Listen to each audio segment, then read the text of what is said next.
Hey, what's up guys, my name is Charlie. Today we're going to be watching some Nostalgia Critic, and it's going to be some Street Fighter. Oh boy, I remember watching Street Fighter, and it's been a long time, and for some reason I keep getting Street Fighter mixed up with City Hunter.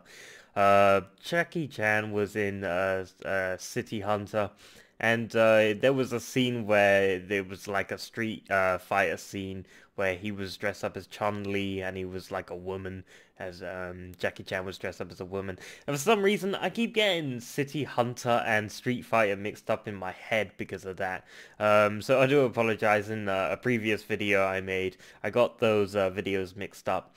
I don't know why, for some reason, I keep getting videos mixed up with Jackie Chan and, City Hunter and Street Fighter.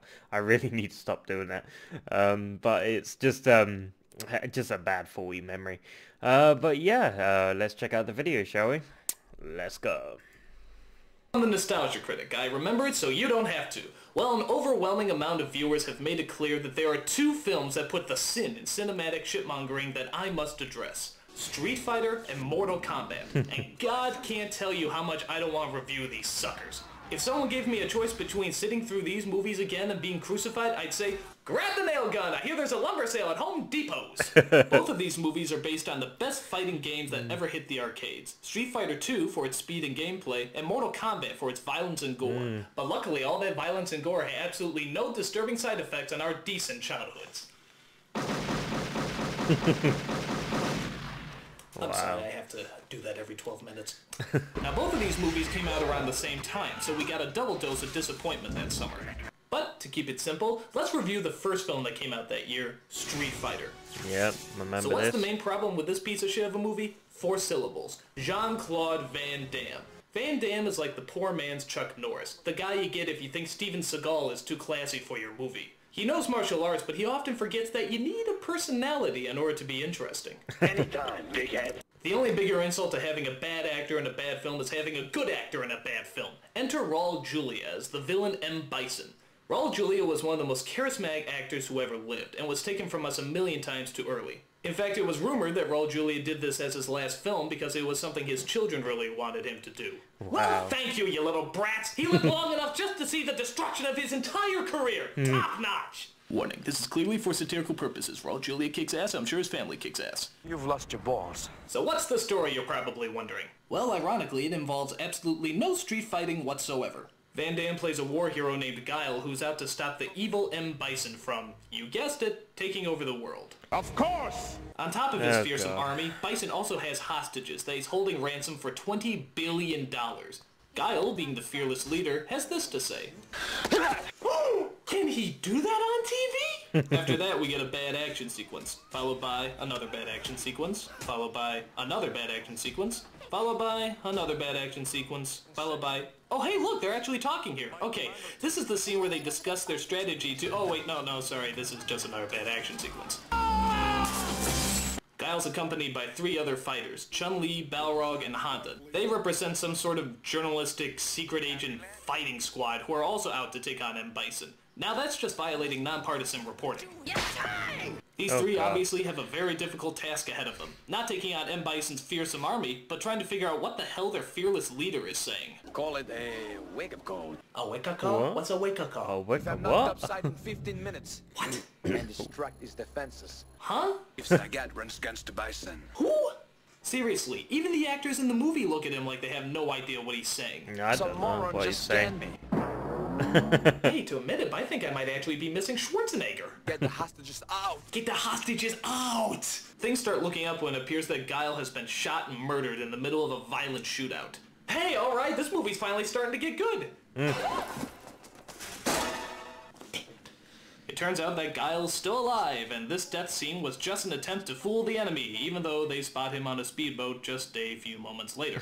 Which makes this scene entirely pointless. Yeah. By the way, I love Guile's army fatigue of blue camouflage. That'll really come in handy if they're ever fighting in the sky or underwater. The rest of the story is kinda hard to keep track of, considering how there's so many damn characters. Most adaptations have the problem of leaving a character or 2 out, but not Street Fighter. No, they have the courtesy of giving us every single damn annoying character these games ever produced. Like Guile, and Bison, Chun-Li, Honda, Zagat, Balrog, Ken, Ryu, Cammy, Zangief, DJ, Vega, Dhalsim, T-Hawk, Blanca, Sneezy, Dopey, Grumpy, Dancer, Prancer, Comet, Cupid, Cubby, Tommy, Pinky, Brain, John, Ringo! Professor and Mary Ann. It's a nightmare! Everyone in the world is here! It's like a Street Fighter Christmas! Okay, I'm gonna do you a favor and show you the only funny scene in this entire movie. Okay. It's when the villains are watching a TV screen showing a truck of explosives riding out of control, only to find that the truck is actually heading right towards them. Oh god. Quick! Pretty Change the decent. channel! Okay, that's kind of funny. But trust me, it's not worth it to watch painful scenes like this one where the most stereotypically smug British man tells Guile that they're giving in to M. Bison's demands. Deliver these instructions to your troops, then consider yourself relieved of your command. We think we can deal with General Bison. Now if you'll excuse me, I'm off to burn down an orphanage and puppy farm. Then Guile delivers a speech that even George W. would find epically ridiculous. Our superiors say the war is cancelled. We can all go home. Oh, good. I don't know how much more of this movie I could take. Bison is getting paid off for his crimes. And our friends who have died here. But we can all go home. Yes, very tragic. I got things to do, so Meanwhile, ideals like peace, freedom, and justice, they get packed up. But we can all go home. Well, we would if you would stop yapping your trap. Well, I'm not going home. No, don't do this to me, Van Damme. You said I could go home. I'm gonna get on my boat, and I'm going to kick that son of a bitch Bison's ass. Heart of a poet. Now, who wants to go home? And who wants to go with me?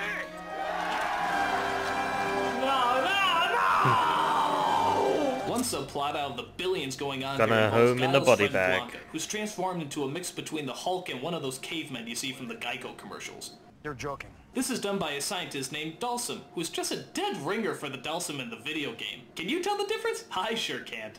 Actually, one of the strangest parts of the movie involves his appearance. The last time we see him, he looks like this. And then the next time we see him, he looks like this. What the hell happened? One minute he looks like a scientist, the next he looks like the bald guy from 300. And the movie never tells us why. Did he just bloom into a Yogi Indian warrior? Was he on his way to a Queequeg costume party? I mean, it makes no sense. Why? So after an onslaught of bad lines and lame action scenes, we finally get to the showdown between Guile and M. Bison. Granted, Bison's army is totally outnumbered and all they have to do is shoot him in order to end this stupid war. But nope, Guile wants to risk thousands of lives so he can show off his cool hand-to-hand combat moves. Okay. A 30-year-old heavyweight takes on a 50-year-old dictator? Gee, I wonder who's gonna win. What a shock. At some point, Bison regenerates himself and is able to levitate throughout the room. So he flies up into the air and hits Guile straight on. And then after that, he flies up into the air and hits Guile straight on. But then he has the brilliant strategy of flying up in the air and hitting Guile straight on. I think finally the 12th time he does this, Guile gets an idea. Maybe he should hit him.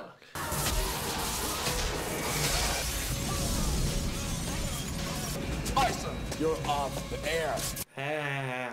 I think probably the strangest scene, and trust me, that's saying a lot, comes at the very end when Guile tries to rescue Blanca and Dhalsim. Blanca says he can't face the world looking how he does, so Dhalsim decides to look after him in the comfort and safety of a burning building.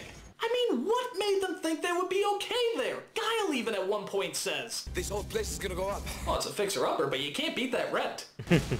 Gee, I wonder how the armies feel knowing that Guile's best friend and an innocent scientist were lost in that explosion. I guess they're taking it pretty well. Horrible movie, sucks ass, next film. Wow. Dear God. Yeah, I remember Street Fighter, but it was a long time ago, and some parts I remember, some parts I don't remember. And, yeah, that was a trip down memory lane. I forgot how, bad and good that movie was. It was like I don't know, don't get me wrong, it was a bad movie and it was a good movie. I'll try to explain a little bit more. It's one of those sort of movies that is, like, really bad, but it leaves a weird, funny taste in your mouth, but you sort of like the taste. It's not the taste of bullshit. It's like, I don't know, it's like a weird taste, but it's like, it's pretty good. I don't know, it's like a bad good movie, you know what I mean? For those who have seen The Room, with Tommy Wiseau, or whatever, how the however you pronounce that guy's name. I swear every time his name just gets more hard to pronounce. Tommy Wiseau or Tommy Wiseau or whatever. Yeah, I mean that film, The Room, was absolutely bizarre, but it's a cult classic. And I think with Street Fighter and Mortal Kombat and, you know, stuff like this, it's not as good as The Room, obviously, because that was really bad. It was really badly good. But it's sort of the same thing, you know. It's like, it was bad, but it's in our childhood, it's in our memories, and it belongs somewhere in our hearts, you know. Maybe that's too cheesy, but that's what I'm thinking, you know. It belongs somewhere with our memories and hearts, even though it sucks, but hey, they tried. But yeah, if you like this video, make sure to give a like, comment down below, and make sure to subscribe to my channel if you enjoy my content. I'll see you guys in the next video. Peace.